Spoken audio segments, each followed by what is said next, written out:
Hello friends, welcome to Pal ji technical education. This is Pankaj Pal. आज हम आप लोगों के साथ polytechnic BTEUP exam 2021 mechanical engineering fourth semester के लिए हाइड्रोलिक्स एंड न्यूमेटिक्स चैप्टर 1 के कुछ इंपॉर्टेंट क्वेश्चंस के बारे में डिस्कस करेंगे। ज़्यादा टाइम ना लेते हुए अब हम वीडियो को स्टार्ट करते हैं। देखते हैं हमारा पहला क्वेश्चन क्या है। हमारा पहला क्वेश्चन है कि तापमान बढ़ने से गैस का आयतन है, यानी कि तापमान बढ़ने से गैस का आयतन क्या होता है। ऑप्शन ए दिया है घटता है, ऑप्शन बी दिया है समान रहता है, ऑप्शन सी दिया है बढ़ता है, ऑप्शन डी दिया है इनमें से कोई नहीं। यानी कि जो गैस का आयतन है वो ताप बढ़ने से बढ़ता है, इसलिए जो इसका राइट आंसर होगा ऑप्शन सी होगा। इसी प्रकार नेक्स्ट क्वेश्चन दिया है, किसी पदार्थ का आपेक्षिक भार उसके आपेक्षिक आयतन का होता है, यानी कि जो किसी पदार्थ का आपेक्षिक भार है उसके आयतन का विलोम होता है, इसलिए जो इसका राइट आंसर है ऑप्शन बी है। इसी प्रकार नेक्स्ट क्वेश्चन दिया है, किसी पदार्थ की संहति यानी कि मास और आयतन का अनुपात क्या कहलाता है। यानी जो किसी पदार्थ की संहति और आयतन का अनुपात है वो घनत्व कहलाता है, इसलिए जो इसका राइट आंसर होगा ऑप्शन सी होगा। नेक्स्ट क्वेश्चन दिया है, आपेक्षिक भार की इकाई या यूनिट क्या होती है। जो आपेक्षिक भार होता है उसकी यूनिट जो होती है न्यूटन पर मीटर क्यूब होती है, इसलिए जो इसका राइट आंसर होगा ऑप्शन सी होगा। नेक्स्ट क्वेश्चन दिया है, किसी किसी तरल का आपेक्षिक आयतन उसके विलोम का होता है, यानी कि जो किसी तरल का आपेक्षिक आयतन उसके घनत्व का विलोम होता है, इसलिए जो इसका राइट आंसर होगा ऑप्शन बी होगा।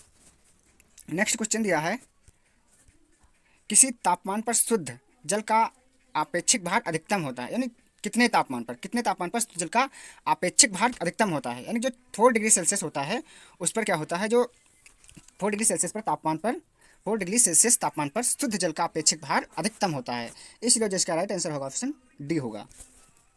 नेक्स्ट क्वेश्चन दिया है, एक ही पदार्थ के अणुओं के मध्य लगने वाला आकर्षण बल क्या कहलाता है। जब एक ही पदार्थ के अणुओं के मध्य जब आकर्षण बल लगता है उसे हम ससंजन बल कहते हैं, इसलिए जो इसका राइट आंसर होगा ऑप्शन बी होगा।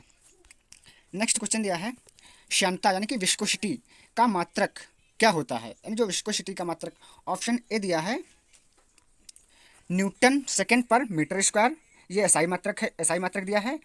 ऑप्शन बी दिया है पास्कल सेकेंड, ये भी एसआई मात्रक है। ऑप्शन सी दिया है KGF सेकेंड पर मीटर स्क्वायर, ये MKS मात्रक है। ऑप्शन डी दिया है डाइन सेकेंड पर सेंटीमीटर स्क्वायर, ये CGS मात्रक है।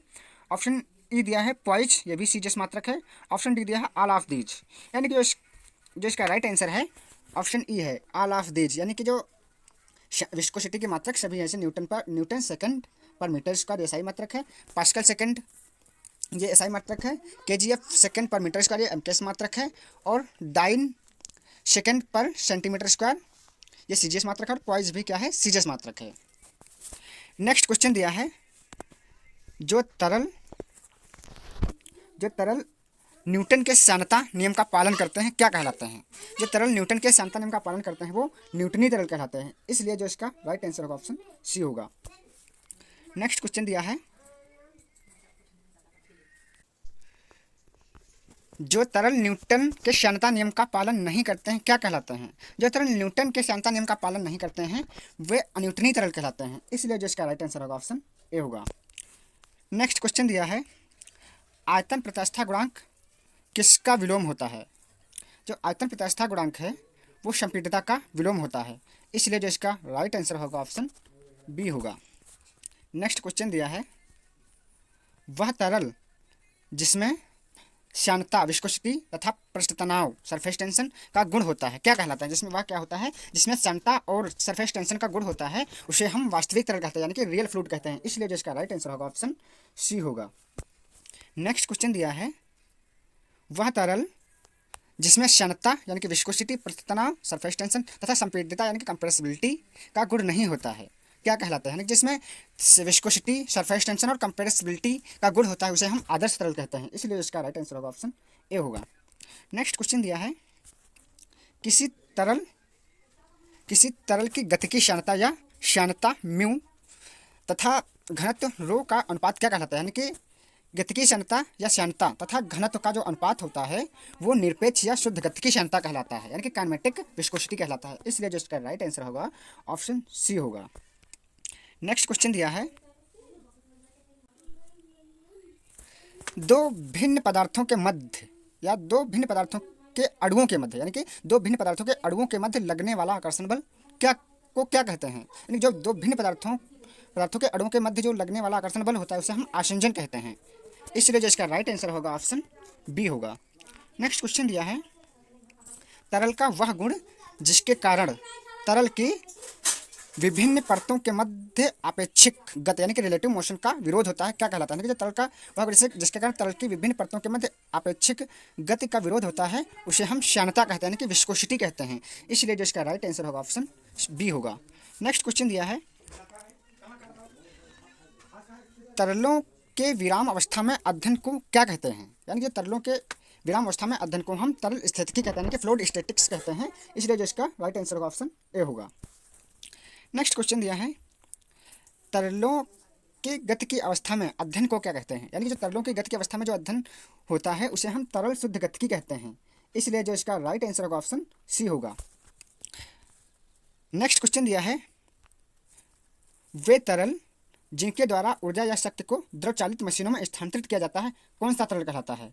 यानी कि जो वे तरल जिसके द्वारा ऊर्जा या शक्ति को द्रव चालित मशीनों में स्थानांतरित किया जाता है कौन सा तरल कहलाता है? यानी कि जो वो तरल होता है द्रव चालित तरल कहलाता है, यानी कि हाइड्रोलिक फ्लूइड।